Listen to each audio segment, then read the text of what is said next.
So I always look at stuff from an umpire's perspective. It's one of the main things that I look at, like an over the shoulder kind of view. When the pocket disappears, when your glove disappears, they're tracking the ball, and then flash down to where they think it ends up, and then your glove shows up. So any sort of movement in the glove or any sort of extra movement after catch, they pick up on. So whether it's subconsciously or not, they pick up on the fact that you were early, and then your glove kind of catches the ball, goes down, and then brings it up, or whether you're above the ball and then you bring it down a little bit and then bring it back up. Like, they see that, and I can see that clear as day as an umpire, because I go back there every once in a while when I'm receiving with other people.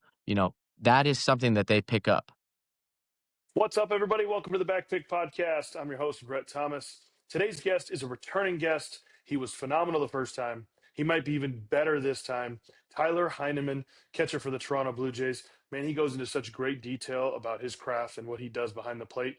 I think you guys are really going to enjoy this.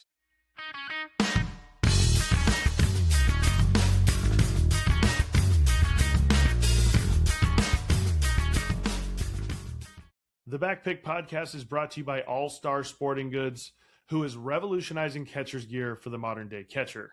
If you're interested in a discount code, DM us on any major platform or shoot us an email at info@catchingacademy.com. So congratulations on an incredible year last year. I know you guys fell a little short of what you were hoping for, but pretty magical as it was. Talk a little bit about the season. Yeah, I mean, it was awesome. I think being with the group of guys that we had, like, looking back on it now, it's almost surreal to see, how it was relative to other years that I've had, and other teams that I've been a part of. So it was a really fun team to be a part of, and just a really great group of guys. And congratulations on running it back with them, which is exciting. I know a lot of the same guys returning. How do you guys enter now? Expectations obviously got to be pretty high this year after what you did last year. Yeah, I mean, I think obviously once it gets into spring training, we'll know what the expectation is from the front office. But just by from a player standpoint, I think the expectation is, get back there and finish the job this time. But I think the front office is aligned with that as well. You can kind of tell by the signings that they've made. Signing Cease to a big year deal, or big long deal, Ponce to a big long deal, Rogers, and I just and Akamoto. So it's like they're I think they're in the win now mentality as well, and it's exciting to be a player in that environment. Not to mention, re-signing you, of course, was a big piece. Talk about just, you know, I lose you? No, you're good. Sorry, that was my fault. Oh, you're good. That's all right. Yeah, I had to Talk put a I little bit forgot to put on about. do not disturb. Oh, you're good. No sweat.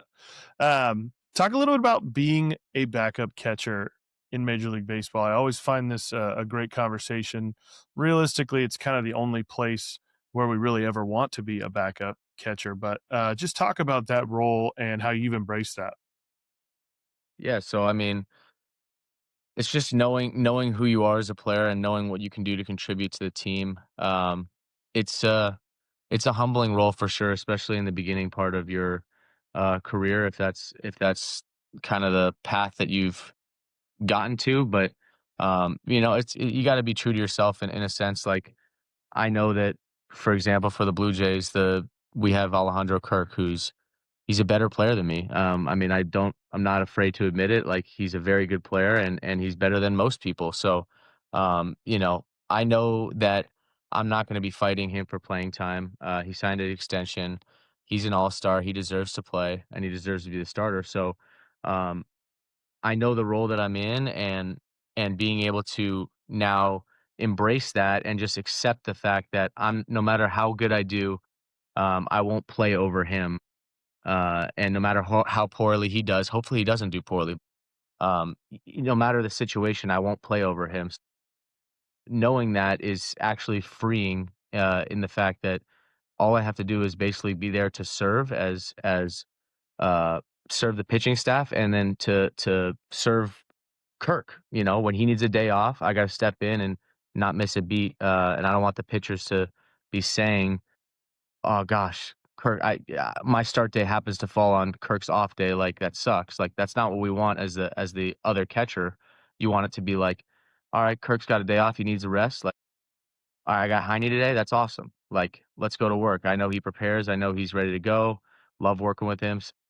That's just the kind of relationship I want to have with the staff, and then obviously as a backup, you're watching a lot of baseball, so it's a lot of chances to learn the game, and just learn little nuances of how you know your manager. So for me, John Schneider, how he goes about navigating a baseball game, so that I know when my time is going to be called upon, and when I need to be ready. So all these things are really good in terms of you just have to be in tune with the game and in tune with yourself. But it's a role that suits me well, and obviously I want to play, but you know the role that I'm in now and the team that I'm on, I'm very blessed. So when we had you on a couple years ago, you were obviously very detailed in terms of continuing to progress your defensive game. So I'm curious, like when you ended the season this year, what was your goals this offseason from a defensive standpoint of improving? Yeah, so I think I did a really good job this year blocking the ball. I did a pretty good job throwing. Receiving was good at times, but I could be better. I think going into the off season, I don't really know how the ABS challenge system is going to be. I know from the perspective of the minor leagues. I've been in the minor leagues when we've had it, but I don't know how it's going to be in the big leagues. So you got to prepare. I'm preparing the exact same way that I always prepare. I think there's some low hanging fruit in terms of certain pitches and certain pitch shapes that I just didn't do particularly well with this year, and so working on that, and just overall, I think just trying to improve my relationships with staff members, pitching, uh, you know, other players as well, and just try and kind of even more solidify my role and embrace the role that I have as it is right now. Last time you were on, you were pretty like set on like your setups in terms of side of the plate, just to kind of match planes in terms of your angles. As I've watched, you weren't like completely to that. Are you still trying to stick to certain stances on which side of the plate, certain pitches, or have you kind of moved around in terms of being prepared for more? Whether there's a guy on first that little more run plus guy that you want to be ready for and things like that. Yeah, so that's part of the thing that you know, without giving too much detail away in my previous answer, that's one of the things that was difficult for me this year is we had different pitchers that like different setups, and my Mm. job again is to uh, cater to the pitchers because if they do well, it looks I'm a part of that, and it looks well. If they do poorly, again, if Kirk isn't the one catching and it's me catching, it reflects poorly on me. So, certain pitchers wanted different setups and everything like that. So that's why you're probably going to see a variety of setups when I would catch Scherzer, when I would catch Gausman or Bassett.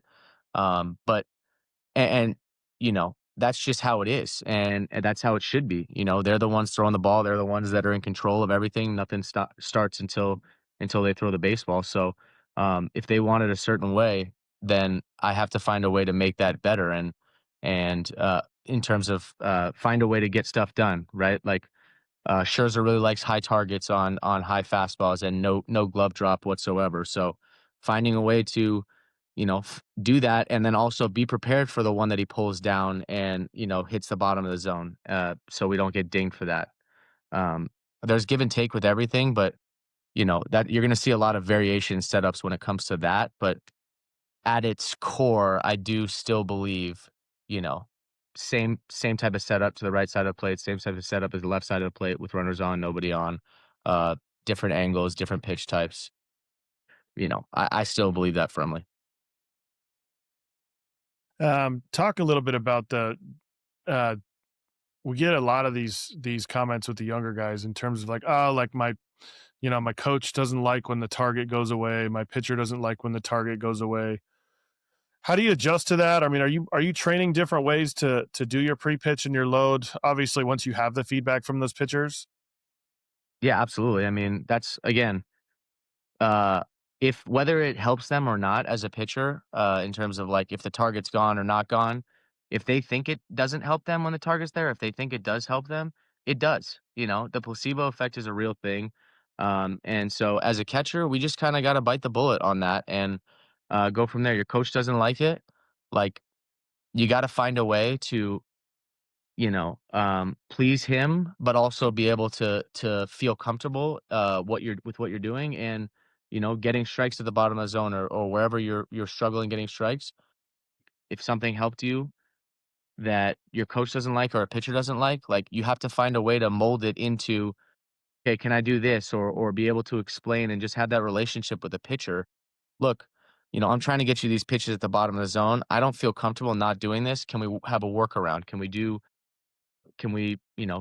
work in the pen? Can I show you this move? How do you like it? And then, you just have that constant communication back and forth with pitchers. That's how it worked for me. That's how I had to do it this year. You can't just make in-game adjustments willy-nilly and just expect to be as good as you were or feel as comfortable as you were.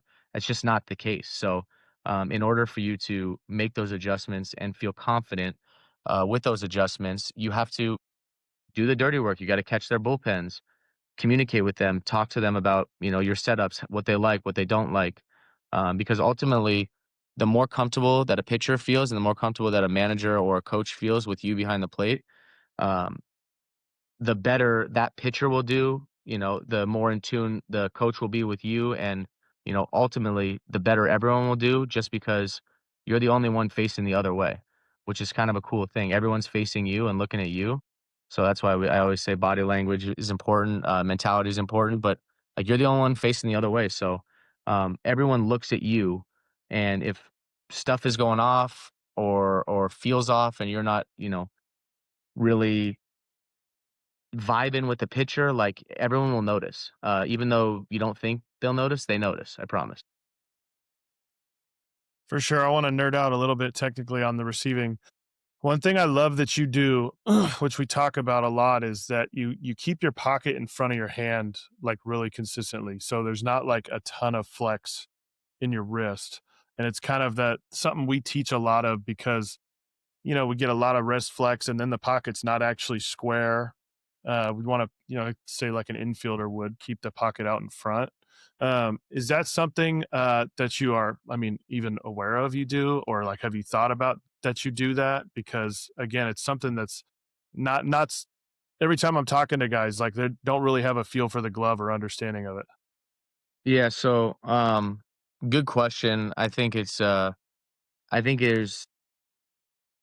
yes and no, is my answer. I don't really fully think about having my pocket square, but Um, I do think about having my wrists strong when I catch the ball. So I always look at stuff from an umpire's perspective. It's one of the main things that I look at, like an over the shoulder kind of view. When the pocket disappears, when your glove disappears, they're tracking the ball, and then they flash down to where they think it ends up, and then your glove shows up. So any sort of movement in the glove or any sort of extra movement after catch they pick up on. So whether it's subconsciously or not, they pick up on the fact that you were early and then your glove kind of catches the ball, goes down and then brings it up, or whether you're above the ball and then you bring it down a little bit and then bring it back up. Like they see that, and I can see that clear as day behind the as an umpire because I go back there every once in a while when I'm receiving with other people. You know, that is something that they pick up. And so to answer your question, yes, I do try and keep it square, but it's more so for the fact of when my pocket's kind of open or more towards, the first base side, I feel like I don't catch the ball as strong. And when I don't catch the ball as strong, I don't know what word it would be called, but I call it a blowback. It almost feels like when it hits the glove, like it blows the glove back and then it comes forward and it just looks wonky. I mean, you won't see it look wonky as much from the front view, if you're watching, let's say, a broadcast. it looks like I would have caught the ball well. But if you go over the shoulder into the umpire's view, you see that like little bit of like give with the glove and then strong. And I just think, the more things that are kind of off when you catch the ball, um, the umpire sees, like the more chances he's probably not going to call it a strike. It's a really quick bang, bang, bang decision on whether he calls it a strike or not. And you basically want him to track the ball in, and he said, "Oh, that could be low." But for whatever reason, like it looked like you caught it, just like it was at the bottom of the knees, and there was no sort of blowback or anything off. It just looked fast, clean. Like he might give it to you because they are incentivized to call strikes. They do not want to miss balls in the zone. You know, yes, sometimes they're a little bit big, but they get penalized less for missing balls out. They get a buffer zone.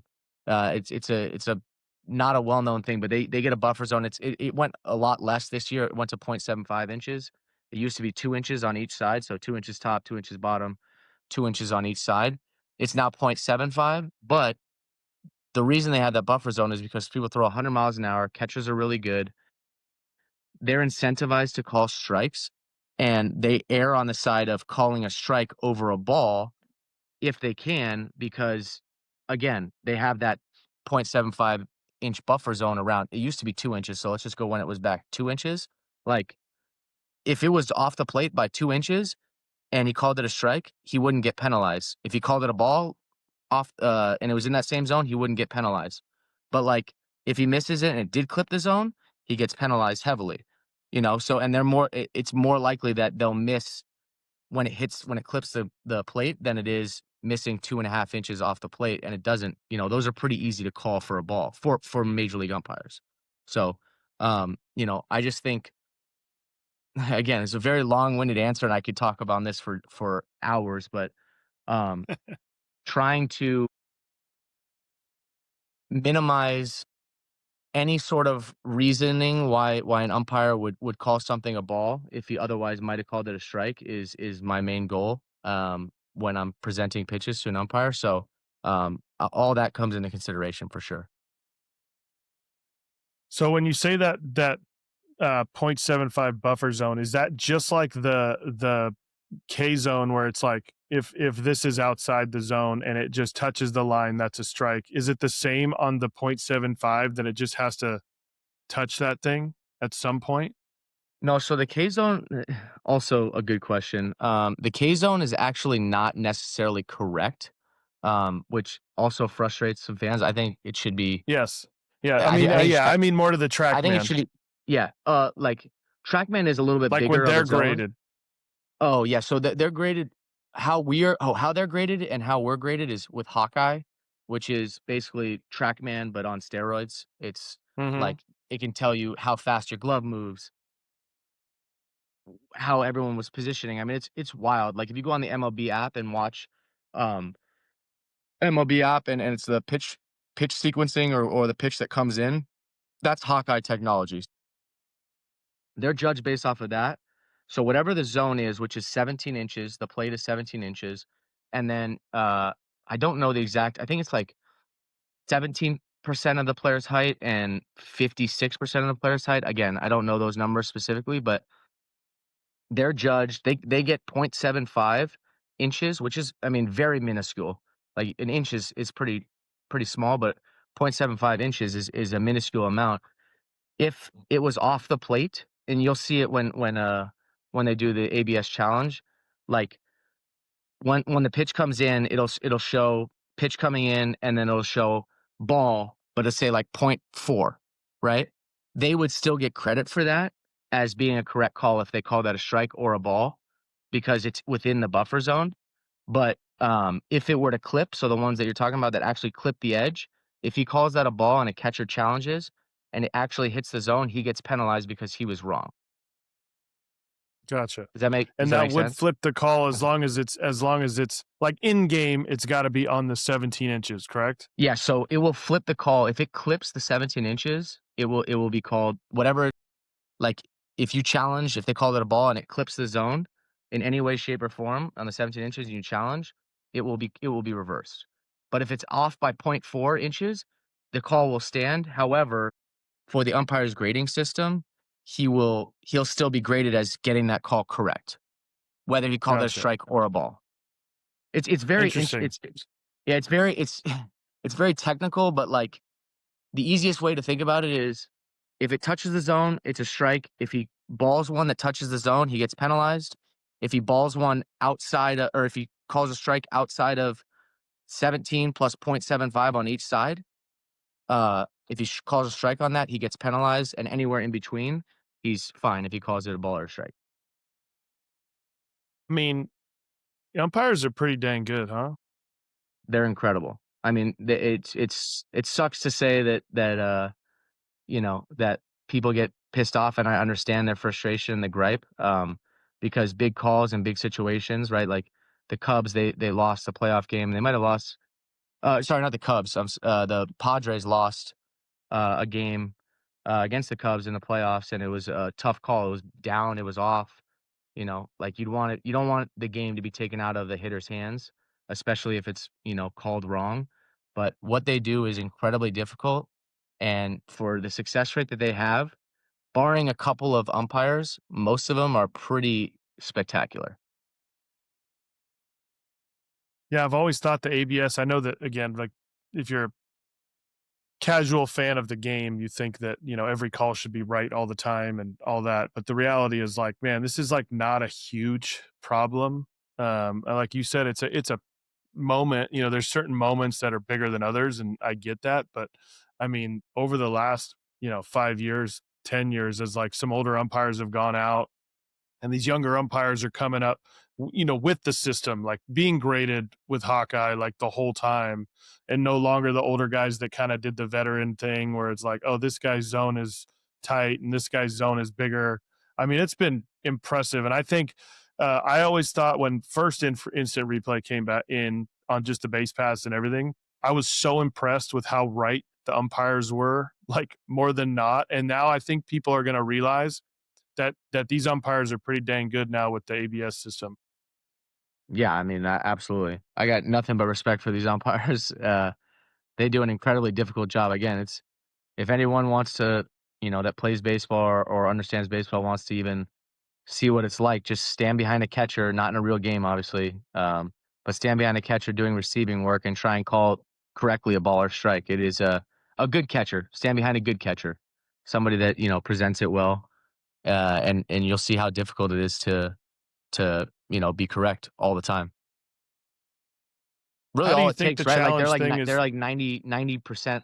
Like a good game is like 93% right, 93% called right. Some people, John Lipka, one of the better umpires, is like 97 every once in a while or 98. And I think like Ben May had you know, nobody would know who these umpires are unless you're like a player. But Ben May, I think, had a perfect game, where he got every single call right. Like that's astronomical. The guy's seeing 200 and something pitches a game, and Yes, to not yes. miss one is just like is incredible. And 90%, uh, which is pretty good, is like it. Yeah, I understand it's missing.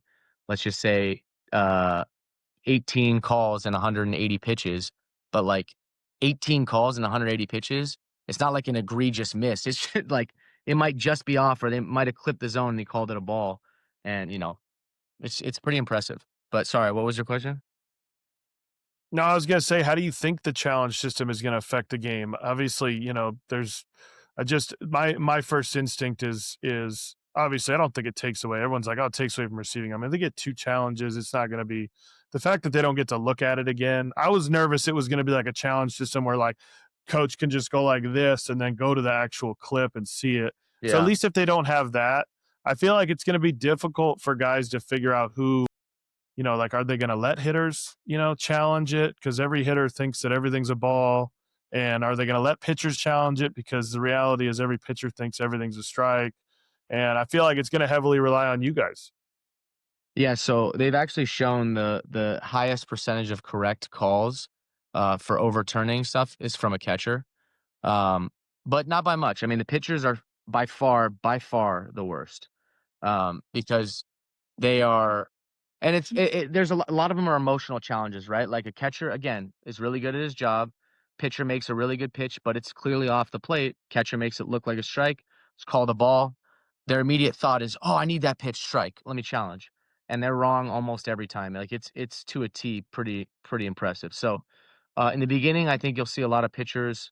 Again, I had this in the minor leagues, so I'm kind of pretty aware of it relative to, uh, pretty well versed in it relative to other players. But I think in the beginning, you will see a lot of pitchers challenge, significantly get them wrong a lot, and then they'll stop challenging. Again, you'll see a lot of hitters challenge stuff that they think are egregious in like a 0-0 count or 0-1 count, and then they'll get them wrong, or they'll get them right. But you'll start to see challenges early and blown early in the game, and then it's gonna be a normal game, and then you'll start to see, like, people are not gonna challenge 0-1 pitches, 1-0 pitches. They're gonna challenge the ones that are 3-2 or 2-2 or anything that has an outcome, right? Like, you'll strike out, or it could be a ball 4. They'll start challenging that, and then, again, because you only have 2 successful challenges, or 2 challenges to be successful, like, you can obviously get unlimited, but if you're wrong once, 1 goes away. Um, you'll start to see guys like me in the 9 hole that won't challenge just on the off chance that I'll be wrong, and not an off chance, but on the chance that I'll be wrong, and then in the 8th inning, Vlad won't have a chance to challenge if he gets, rung up with a call, you know? So, there's gonna be some strategy for sure involved. I think early on, there'll be some, you know, stuff that goes on, but then as the midpoint of the season goes along or maybe May, June, like, you'll start to see the guys that will are earn challenges or can challenge will be the superstars, and then guys that, you know, George is a superstar as well, but let's just say Davis Schneider, not a superstar, but knows the zone almost better than anyone I've ever seen. Like, he should be able to challenge whenever he wants because he's right 95% of the time, it seems.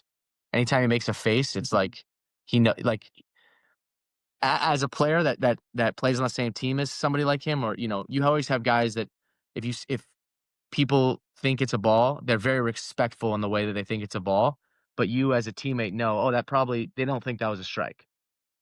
Like George Springer will kind of like Hmm. do his head, kind of to the side.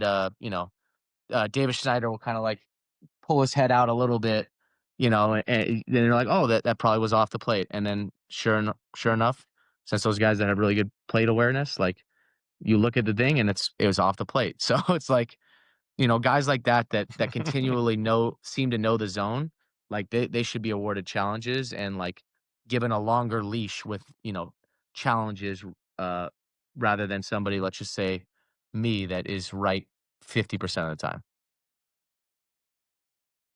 Yeah, it's going to be interesting. I'm excited for it. I again, I don't like the kind of it being a gateway to maybe them doing it full time because that would really upset me because I'm a receiving nerd and I love watching it. So that would be tough. But I think the 2 challenges is kind of interesting, and I think it's kind of a it's almost a because again we talk so much about receiving being important of keeping strikes and especially at your level with like how freaking hard these guys are throwing and how much spin is coming at you. It's like it's not about like turning the 2-inch ball off the plate. It's keeping the strikes, and I think it's such a win, like such a fuck you for the catcher to just like stick a good one, right on the black, and that guy challenge it and you win. I mean, that's going to be a amazing feeling Yeah, it'll be fun. I mean, you know, like you said, it's 2 challenges.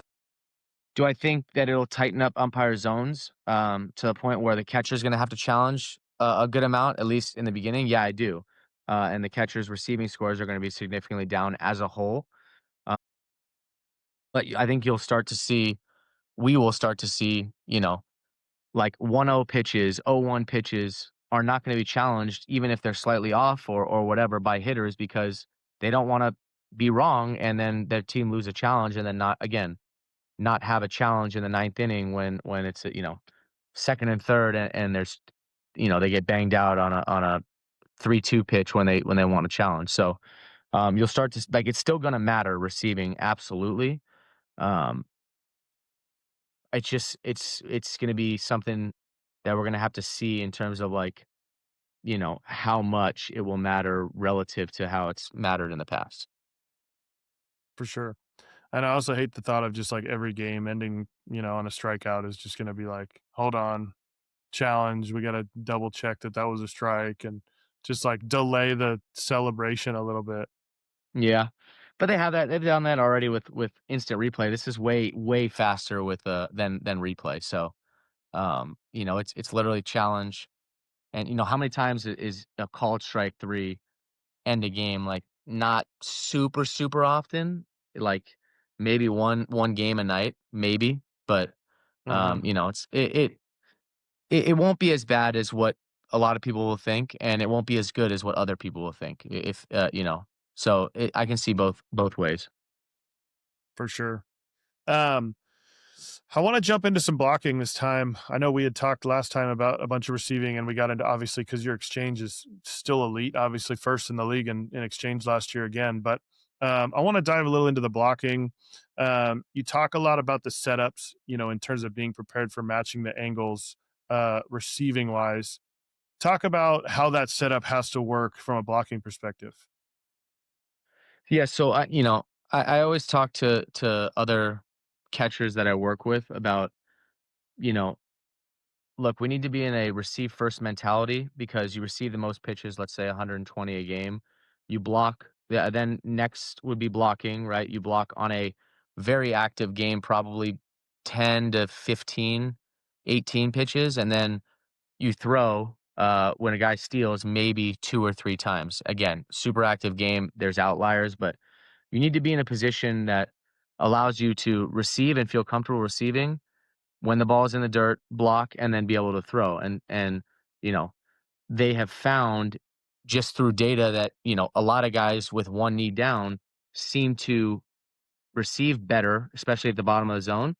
I have found that to be true, and I know that I receive better because I think, if I'm already down with my knee and my glove and it's ends up being in the dirt, I'm already in the position I need to be in. I don't have to drop to my knees and have any sort of, chance of me being in between. Like, I'm either receiving or I'm blocking, but I'm already in the position I need to be in. I'm basically like in a two knee stance in a blocking position, but ready to receive. So, I think the positioning uh, and getting into the right position that you feel comfortable in is probably the most important part of being comfortable, like receiving first, and then if the ball ends up being in the dirt, just turning your glove over and you're already in the right position. How are you working side to side? And like, do you kind of give yourself, as you're tracking a ball? I mean, like, how far are you expecting yourself to be able to square up a ball with your chest as opposed to like, all right, I got to go glove this thing at that point? Yeah, so that is something that was definitely difficult. So the lateral balls from a one knee down setup is definitely more difficult than two knees or whatever traditional. But again, the trade off I think is worth it in my opinion and in my case. But laterally, I think it's going to depend per person. I think the later that you can make decisions as a catcher, the better off you'll be. And you can train these things by. I mean, I actually did an Instagram live a couple days ago, like uh, training, like, I guess, reaction time and how quickly you can see the ball and how late you can move. There's ways that you can do that to get better at that. But um, for me, I think I can block a ball to my right, mm, maybe 6 or 7 inches outside of where my knee is at the start. Um, and then to my left, again, probably a little bit less, 4 or 5 inches. Now, when you say it like that, it sounds like it's not a lot at all, right? But when you look at the size of my body when we're behind the plate, I'm probably 23 to 24 inches wide with like my knees, maybe a little bit less. And then you're thinking 23, 24. I can go 5, 6 inches to my left, or sorry, to my right. That's 30 inches, or I can go, 27 inches. If I'm set up right down the middle, that means I can get basically, an extra foot off the plate to my right. If I'm set up a little bit on the corner, I can get even more. So it ends up being a lot more than you would think. And also, you have to take into account the pitch type, right? Sliders, right-handed sliders, when they hit the dirt, they're going to kick back a little bit. So let's say a right-handed slider is 7 inches off of the plate when it hits the dirt. It probably will kick back to 5.5 or 6 inches off the plate, just because when it grips the dirt, it has it goes the opposite way because of how much the spin is. So again, this is like super nerding out about it. It's almost um like Scotty Why we Scheffler when he's love talking having you about, on, man. yeah, it's that it's Bryson DeChambeau when he talks about certain things. It's like this is a super nerdy stuff, but um in a very simple way to talk about it, I think each person is going to have a different amount at which they think they can block laterally. You have to practice it, but again, if you're in a position with one knee down and you're not able to move laterally whatsoever, like that's a problem. You got to figure out a way to have some sort of lateral movement because balls will go to your sides, and you got to be able to combat that. And I think it's even more important at a younger age because the misses are significantly bigger than they are at my level. So I don't always encourage people to be one knee down, catchers at the little league level if they don't want to be, if they feel like, they're not able to move as much. Um, but when the misses are within 24 inches or less, at the big league level, it's just a matter of like getting into a position where you feel like you can move in time X amount of inches or, it's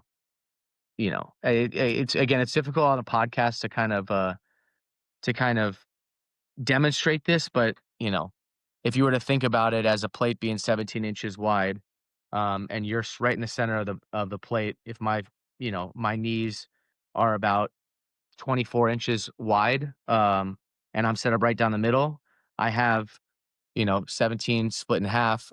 It's 8.5. I have an extra 12 inches on the right side of the plate. So on a slider that is, let's say, and I say I can push off and block a ball an extra, 5 or 6 to 6 or 7 inches. I have an extra 18 inches on the right side of the plate to where I can block a slider. 18 inches, again, doesn't seem like a lot, but like that's a foot and a half. A foot and a half off of the corner of the plate there aren't many people that miss pitches that far off the plate too often. So I don't want someone to be discouraged to be like, "Oh my gosh, I won't be able to laterally block." Like you will be able to laterally block pretty much like almost a foot and a half, maybe a little bit less off of each side of the plate, which is where 99.8% of the pitches will end up being in. Outside of that, yes, you'll have to paddle block or use your glove, but you can practice that and it's really you're already at the bottom of the zone with your glove. All you have to do is just track your glove on that same line on the bottom of the zone, and it'll kind of almost like magnetically just go into your glove just because you're already at the bottom of the zone. You don't have to worry about trying to chase your glove down and beat the ball where it's at. Like you just have to laterally move your glove and you're already on the ground. So when you say that 5 or 6 inches to the right and 4 to 5 to the left, is that based on just right knee down? And then like would you flip left knee down? Are you still able to push? Like when you're on the push or the pull, is it pretty consistent on both sides? Or are you saying that you can't push left knee down, you don't push as well? So it's 4 or 5 So there. so I wouldn't be able to push nearly as well with left knee down. That's partly why I don't use left knee down. I mean, the main reason is I don't feel comfortable throwing with left knee down. But with runners on or two strikes, I'm 100%. Unless it's a really slow guy at first base, I know he's not stealing. Like I'm 100% right knee down, because I'm able to move laterally better. Also, I mean, you're getting into the nitty gritty stuff, but you don't want to give away a certain pitch, Mhm. and like if you want to be left knee down on a fastball, or right knee down because you're going to be able to block on a breaking ball. Like you don't want to give away anything to the opposing team that they can relay. So, um, it's better for me to just be consistent. I only have to work on one thing. I'm never blocking with left knee down. So, if I'm blocking, I only have to practice right knee down, so I block lefty sliders, see how much I can pull in, righty sliders, see how much I can push, and then you just work from there. But I don't have to, it's one less thing I have to worry about. Catching is hard enough as it is. I'm trying to simplify it, right? Like receiving a right-handed slider with no one on, I want to try and do it a certain way. Receiving a left-handed changeup, or sorry, let's just say a right-handed changeup, uh, with no one on, I want to receive it a certain way. Same with runners on. I want to block something a certain way, just so I have to think less when it comes to the game. I want to do all my calculations and all my troubleshooting in the practice, before. Yeah, I love it. And again, the reality, like you said, if it's 18 inches off the black, that's we're gonna Hail Mary and try to use the glove. But at the end of the day, there's only so much we can do. And I feel like there's understanding at your level and statistics to it all. But at the younger levels, I mean, we're just, these guys just have these expectations of kids, fly across the batter's box and go get something. But uh, I think that I love that most everybody I've had, as we've talked about this, is the idea of like, it used to be you get in a stance that you can block and throw and figure out how to receive. And now that that's flipped, it's like, no, like, where do you receive best and how do we block and throw from there? Exactly. I mean, it's just receiving has been such a huge part of the last 10 or 12 years that the game has kind of gone towards that. But I think it's for the better, honestly. I feel that I feel like if you're able to receive things well, you have a chance of getting a call to strike. And if you're in a position to block things, yes, I do also believe that, and this is just how I feel. I'm the easy blocks or the medium scale blocks that are ones that are within, uh, you know, 2, 3 inches of each side of the plate. Like it's significantly easier for me, in my opinion, to block those balls with a right knee down stance than if I was traditional. I don't miss as much because I'm already on the ground, and the balls that I would miss, and again, this is from a high level catcher, the balls that I would miss would literally be the ones that you would think nobody should miss. It's like the ones that go right between your legs because you know, it skipped and went down and didn't come up like I thought it would, and my glove came up and it went underneath my glove. Like that happens significantly less because my glove's already on the ground and my knee is already on the ground. So if it ends up being in the dirt, all I literally do is go from this position that's on the ground and I just turn my glove over. I don't have to lift it or anything. So my 5 hole, like he shoots, he scores, like that's pretty much gone.